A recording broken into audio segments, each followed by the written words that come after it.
के गेम्स हैं, इसमें फाइटिंग गेम्स हैं, चैलेंजेस हैं, चैम्पियनशिप हैं, इसमें AR/VR रिलेटेड चैम्पियनशिप है। जैसे कोई बॉक्सिंग करना चाहता है तो वो ग्लासेस ऑक्यूलस पहन के एक्चुअल सेंस कर सकता है, नॉकआउट मैचेस कर सकता है, स्किल डेवलप करता है बच्चों के। तो हम सिर्फ वो स्किल बेस्ड गेम्स पे फोकस कर रहे हैं के रूप में, ना सिर्फ एंटरटेनमेंट बट एक करियर के रूप में भी ई स्पोर्ट्स को देख सकते हैं। जो भी विन करेगा उसको मेडल्स एंड अवार्ड्स भी दे रहे हैं, साथ ही साथ कुछ गुडीज़ भी दे रहे हैं। पीस.कैफ़े हमारी वेबसाइट है। साइबर पीस कैफ़े दुनिया में फैल रहा है, उस साइबर क्राइम की रोकथाम हो। साइबर क्राइम झारखंड की पहली गेमिंग लीग साइबर पीस द्वारा आयोजित की जाएगी। राज्य झारखंड विश्व सोशल मीडिया दिवस की पूर्व संध्या पर अच्छी पहल करते हुए ऑनलाइन गेमिंग कार्यक्रम की मेजबानी करने के लिए झारखंड में तैयार है, जो झारखंड में 30 June 2024 level 7 cyber peace cafe near Reliance train north office Para Doranda में आयोजित किया जा रहा है। इसको लेकर आज प्रेस क्लब रांची में क्या कुछ कहा गया, आपको पूरी जानकारी देते हैं। सारी जानकारी सुने। आप जानते हैं फीफा फुटबॉल के बारे में सब कुछ जानता है, तो वो एक तरह का गेम है। क्रिकेट के गेम्स हैं, इसमें फाइटिंग गेम्स हैं, चैलेंजेस हैं, चैम्पियनशिप हैं, इसमें AR/VR रिलेटेड चैम्पियनशिप है। जैसे कोई बॉक्सिंग करना चाहता है तो वो ग्लासेस ऑक्यूलस पहन के एक्चुअल सेंस कर सकता है, नॉकआउट मैचेस कर सकता है। तो इस तरह के बहुत सारे स्किल बेस्ड गेम्स हैं जो कि जिससे स्किल डेवलप करता है बच्चों के। तो हम सिर्फ वो स्किल बेस्ड गेम्स पे फोकस कर रहे हैं ताकि बच्चे इसमें आगे बढ़ें और इसको करियर के रूप में, ना सिर्फ एंटरटेनमेंट बट एक करियर के रूप में भी ई स्पोर्ट्स को देख सकते हैं। जैसे कोई जीतते तो इसमें कुछ अवार्ड वगैरह भी रखे हैं? हम लोगों ने अवार्ड्स रखा है, हमने कुछ स्वैग्स गुडीज़ और कुछ अवार्ड रखा है। इसमें एक चैम्पियनशिप जो भी विन करेगा उसको मेडल्स एंड अवार्ड्स भी दे रहे हैं, साथ ही साथ कुछ गुडीज़ भी दे रहे हैं उसमें, और भी बहुत सारे अवार्ड्स हैं जो इसमें रखे गए हैं। क्या कुछ एंट्री फी हो गई? इसमें एंट्री फ़ीस अलग अलग इसमें रखा गया है, बट 499 का एक एंट्री फ़ीस है जो हमने रखा हुआ है। दैट इंक्लूड्स जो भी फूड एंड बेवरेजेस हैं, जैसे कि वो जो भी फुल डे का जो एक्टिविटीज़ है और एक्सेस टू जो भी हमारे कंसोल से कोई डिवाइस है सबको उसमें इंक्लूड किया जा रहा है। एक नॉमिनल अमाउंट हमने रखा है। वेन्यू हमने लेवल 7 रखा है जो डोरंडा में है। लेवल 7 साइबर पीस कैफ़े वहाँ पे रखा है, सेंट्रली लोकेटेड है। लेवल 7 स्टूडेंट का हब भी माना जाता है, तो वहाँ पे हमने इसे रखा है। कैसे पार्टिसिपेट कर सकते हैं बच्चे? पार्टिसिपेट करने के लिए cyberpeace.cafe हमारी वेबसाइट है। साइबर पीस कैफ़े के इंस्टाग्राम पे अगर आप जाएंगे तो वहाँ पे एक गूगल डॉक का लिंक है। उस गूगल डॉक को लिंक को भर करके जिस चैम्पियनशिप जिस कैटेगरी में आप पार्टिसिपेट करना है उस कैटेगरी को सेलेक्ट करना होता है, और उसके बाद फिर आपका रजिस्ट्रेशन हो जाता है, उसके रजिस्ट्रेशन फ़ी देने के बाद। आखिरी सवाल है, साइबर पीस का क्या मकसद है, किस तरह से काम है?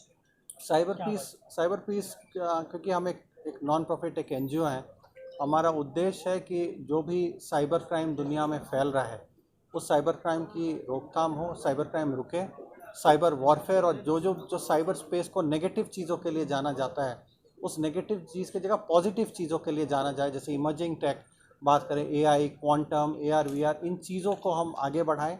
रिस्पॉन्सिबल गेमिंग की बात करें तो responsible gaming, responsible content creation हम यहाँ पे लोगों को बताएं ताकि positive content, positive news, positive चीज़ पूरे दुनिया में जाए और नेगेटिव चीज़ों को हम ओवरकम कर पाएं। इंडिया की अगर बात करें तो ई गेमिंग कंपटीशन एक तरह से लेकर के आ रहे हैं। हाँ, क्या और कहीं भी इस तरह की चीज़ें हो रही हैं? ई गेमिंग कंपटीशन जितना मुझे मालूम है इंडिया के स्तर पे तो इस तरह की कंपटीशन नहीं हुई है। एक दो छोटे छोटे टूर्नामेंट ज़रूर हुए हैं, बट ई स्पोर्ट्स लीग जैसा अभी तक नहीं हुआ है। बाकी ग्लोबली अगर बात करें, चाइना में बहुत सारे इस तरह के कंपटीशन होते हैं, अमेरिका में होते हैं, सिंगापुर में होते हैं, जो इस तरह के लीग्स ऑर्गेनाइज किए जाते हैं। और जैसा कि मैं बताया कि एशियन गेम्स में अब एक मेडल्ड इवेंट है, उससे बड़ा अब क्या हो सकता है। इस लेवल पे गेम्स अब जाने नेशनल गेम्स में इंट्रोड्यूस हो रहा है। फिलीपींस के नेशनल गेम्स में ये इंट्रोड्यूस किया गया था पहली बार, आई थिंक 2018 में ये इंट्रोड्यूस किया गया था। और अब 2028 के ओलंपिक्स में उम्मीद है, क्योंकि ओलंपिक्स ई स्पोर्ट सीरीज़ स्टार्ट कर दिया ओलंपिक्स ने लास्ट ईयर सिंगापुर में, ये पहला ओलंपिक्स ई स्पोर्ट सीरीज़ हुआ।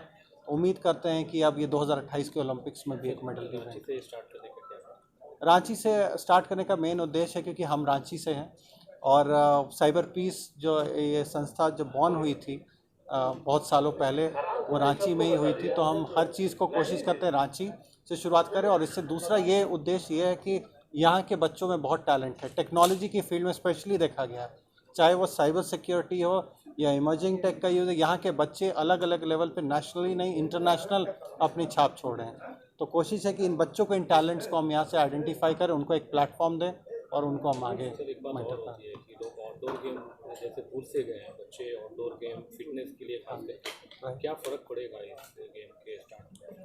देखिए, इन अ वे मेरा ये मानना है कि ये गेम्स एक्चुअली सपोर्ट करेगा इस तरह के आउटडोर गेम्स को। जैसे कि अगर बॉक्सिंग की बात करें, अब यहाँ पे रांची में बॉक्सिंग रिंग हर जगह तो नहीं है, लेकिन आप VR ग्लास पहन के अगर बॉक्सिंग करते हैं तो उसमें आपके हैंड मूवमेंट्स, लेग मूवमेंट, ये सब भी तो हो रहे हैं। तो वो फिजिकली आपका एक तरह से कनेक्ट भी है। अगर आप बैडमिंटन खेल रहे हैं तो आपका हैंड स्विंग्स हो रहा है, ये सब चीज़ हो, तो वो सब एक तरह से फिजिकल स्पोर्ट्स को भी हम इसमें एनकरेज करेंगे कि लोग फिजिकल स्पोर्ट्स भी करें, बेटर स्किल करें। हो सकता है टेक्नोलॉजी इनेबल करेगा लोग को ऐसे इस तरह के स्किल्स में और आगे जाने के लिए, और फिजिकल स्पोर्ट्स में भी इनकरेज करेगा कि वो आगे भी पार्टिसिपेट करेगा। रांची का ही केवल रांची एरिया से लोग जुड़ सकते हैं कि बाहर के भी लोग इंडिया के हर जगह से लोग कनेक्ट हो सकते हैं?